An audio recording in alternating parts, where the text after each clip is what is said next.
నమస్కారం అండి. నా పేరు కాంతమ్మ.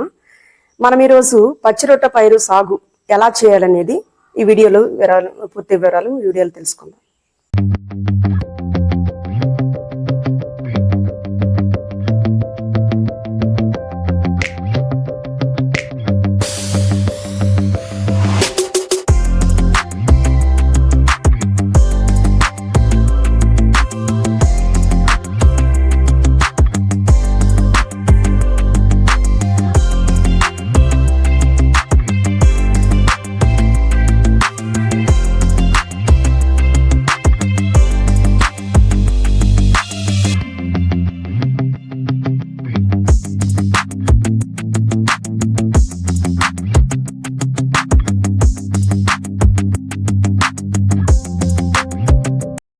మితిమీరిన రసాయనాల వల్ల నేల సారం దెబ్బతింటుంది.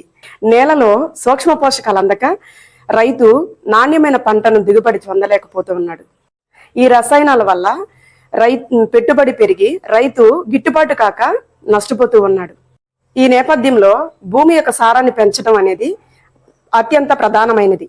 ఈ క్రమంలో నేల సారాన్ని పెంచాలంటే పంట వేసే ముందుగా పచ్చిరొట్ట పైరు అనేది వేసుకోవాలి. శాస్త్రవేత్తల సూచనల మేరకు చాలా మంది రైతులు ఈ పచ్చిరొట్ట సాగు చేస్తున్నారు. ఈ పూర్తి వివరాలు ఈ వీడియోలో చూద్దాం.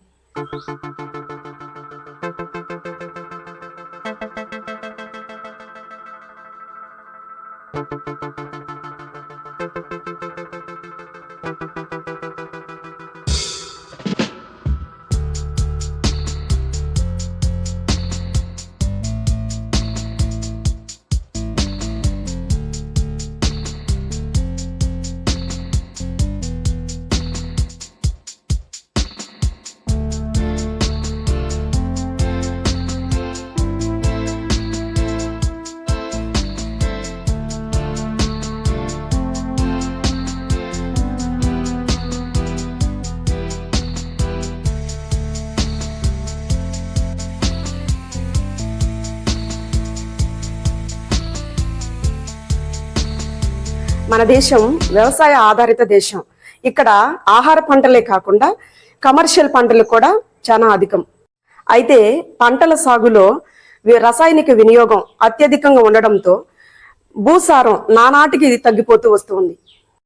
ఈ నేపథ్యంలో పచ్చిరొట్ట పైర్లు సాగు అనేది నేల సారం పెంచి భూమి యొక్క భౌతిక స్వరూపాన్ని మెరుగుపరుస్తుంది. ఈ పచ్చిరొట్ట పైర్లను భూమిలో జల్లి అవి పెరిగిన తర్వాత అదే భూమిలో కలియ దున్నినప్పుడు చాలా ప్రయోజనాలు ఉన్నాయి. నేలలో సూక్ష్మజీవుల వృద్ధికి, మొక్కల వ్యాధి నిరోధకత శక్తిని పెంచడానికి ఈ పచ్చిరొట్ట పైరు అనేది చాలా ఉపయోగపడుతుంది. ఈ పచ్చిరొట్ల పైర్లు అనేది నేల యొక్క చౌడు లక్షణాలను తొలగించడంతో పాటు భూమి యొక్క కర్బన శాతం పెంచుతుంది.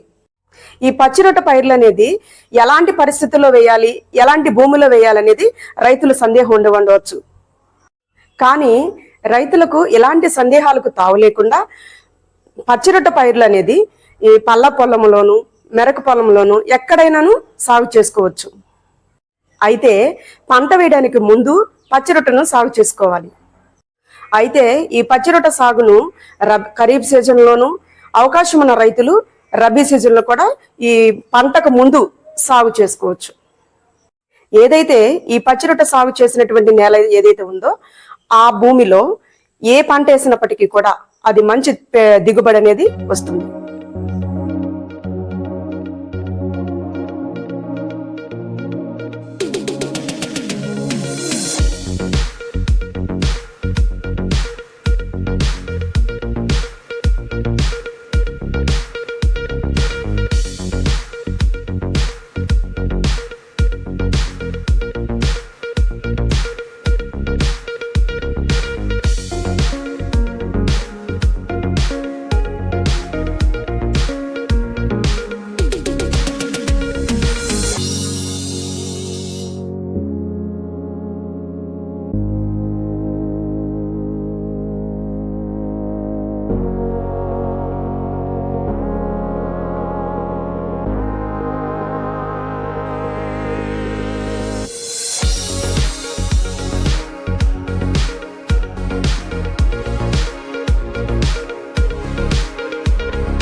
అయితే రైతులందరూ కూడా 9 నుండి 30 రకాల వరకు విత్తనాలు సేకరించుకొని బీజామృతం ద్వారా విత్తనాన్ని శుద్ధి చేసి పొలంలో చల్లుకొని సాగు చేసుకోవాలి.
ఆధునిక వ్యవసాయంలో మితిమీరిన రసాయన ఎరువులు వాడటం వల్ల భూమిలో పోషక పదార్థాల సమతుల్యత అనేది దెబ్బతింటడం జరుగుతుంది.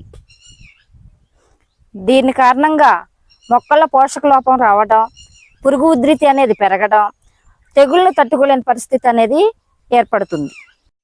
దీని కారణంగా వాతావరణంలోని మార్పులని మొక్క అనేది తట్టుకోలేక ఒత్తిడికి అనేది గురవుతుంది.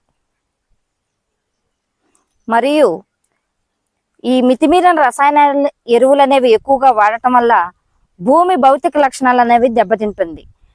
వీటి వల్ల వాతావరణ కాలుష్యం అనేది ఏర్పడుతుంది. ఈ సమస్యలన్నిటిని రైతులు అధిగమించాలంటే సేంద్రియ పద్ధతులనే పాటించాలి. వీటిలో ప్రధానమైనది పచ్చిరొట్టెల ఎరువుల వినియోగం. దీని ద్వారా రైతులు భూమి సారం అనేది పెంచుకోవచ్చు.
ఈ విధంగా బాగా పెరిగిన పచ్చిరొట్టను పశువులకు మేతగా వినియోగించడం మరియు భూమిలో కలియ దున్నడం ద్వారా భూమి యొక్క సారం అనేది పెంచుకోవచ్చు.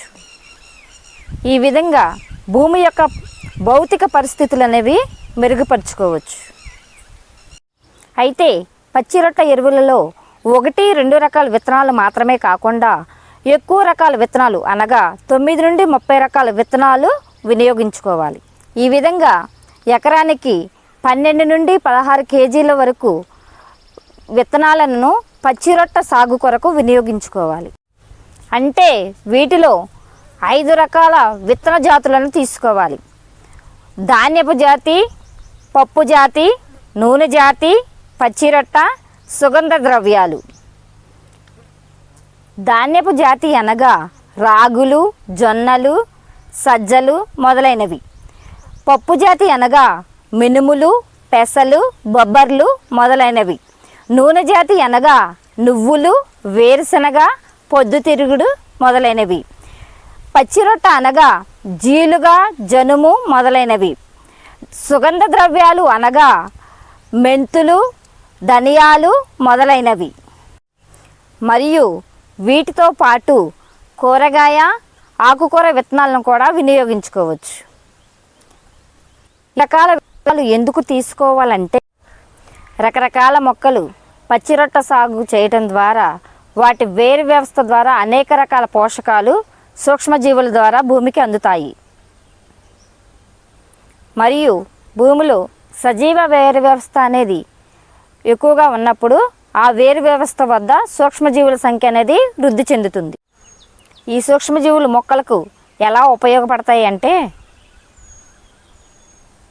ఈ సూక్ష్మజీవులు మొక్కల వేరు వ్యవస్థ మీద నివాసం ఏర్పాటు చేసుకొని సేంద్రియ ఆమ్లాలు ఎంజైమ్స్ను ఉత్పత్తి చేసి మొక్కలకు ఈ విధంగా మొక్కలకు సూక్ష్మజీవులు పోషకాలను అందిస్తూ సూక్ష్మజీవులు మొక్కలు పరస్పర సహాయాన్ని చేసుకుంటాయి. ఈ పచ్చిరొట్ట ఎరువు ద్వారా భూమికి సేంద్రియ పదార్థం అందించినప్పుడు ఈ సూక్ష్మజీవులు సేంద్రియ పదార్థాన్ని చిమికినప్పుడు CN రేషియో అనేది 10:1గా మారుతుంది. ఈ విధంగా పచ్చిరొట్ట ఎరువుల వల్ల భూమికి ఎన్నో ప్రయోజనాలు ఉన్నవి.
ఈ PMDS వల్ల సూర్యకిరణాలు అనేవి నేరుగా భూమిని తాకకోకుండా ఉండడానికి మరియు భూతాపం అనేది పెంచకుండా ఉండడానికి ఉపయోగపడుతుంది. అంతేకాకుండా ఈ PMDSలోని మొక్కలు గాలిలోని కార్బన్ని భూమిలోనికి స్థిరీకరింపజేస్తాయి.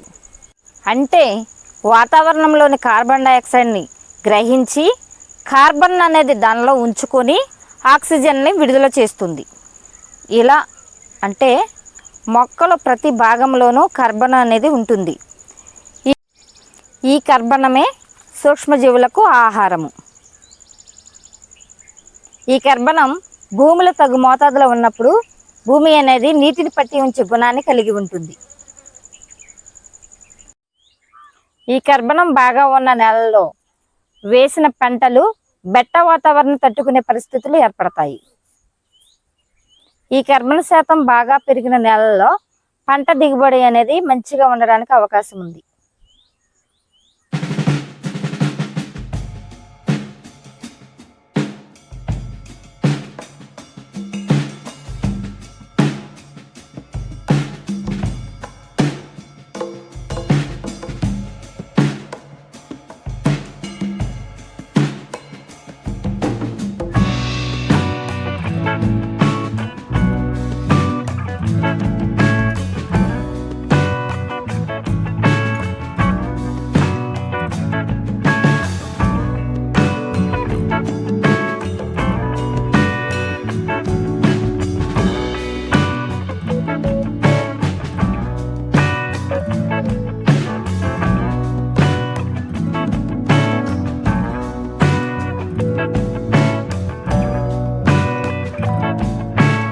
మరియు పచ్చి రొట్టె సాగు చేసిన నేల అనేది గుల్లబారి వర్షపు నీటిని పట్టి ఉంచే గుణాన్ని కలిగి ఉంటుంది.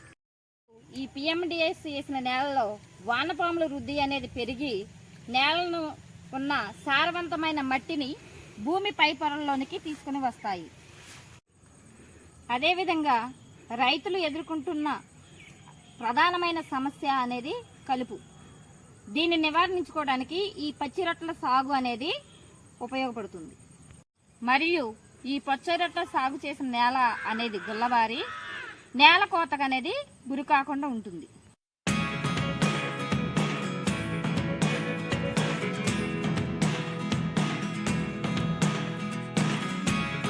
Never really know what's going on.